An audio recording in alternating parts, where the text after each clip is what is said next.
কোথায় আছি? সরিষা ক্ষেতে। এ গাছটা এমন, দেখেন, একবার যদি উঠানো শুরু হয় হাত যেন থামতেই চায় না।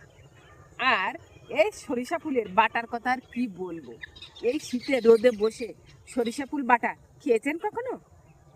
নাক রিরি করে অল্প অল্প জ্বালা করবে, চোখ দিয়ে জল আসবে, আর ভাত মাখতে হবে গরম ভাতের সঙ্গে সরিষার ফুল বাটা। ওয়াও, সেই স্বাদটা যেন আমার চোখের উপর ভাসছে।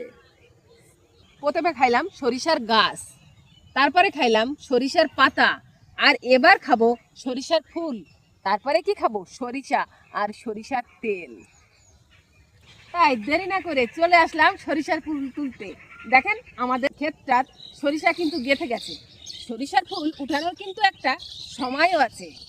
ঠিক সময় কিন্তু আমরা পৌঁছে গেছি আমাদের ক্ষেতে।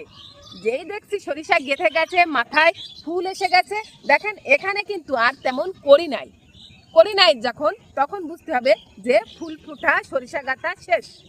তাই আমরা এখন চলে আসলাম সরিষা ফুল তুলতে। এই কিন্তু সময়। আপনারা কি খেয়েছেন এখনো সরিষা ফুল?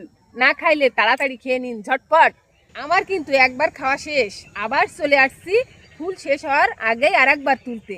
তাই আপনারা যারা এখনো খাননি, তাড়াতাড়ি খেয়ে নিন আর স্বাদটা গ্রহণ করুন।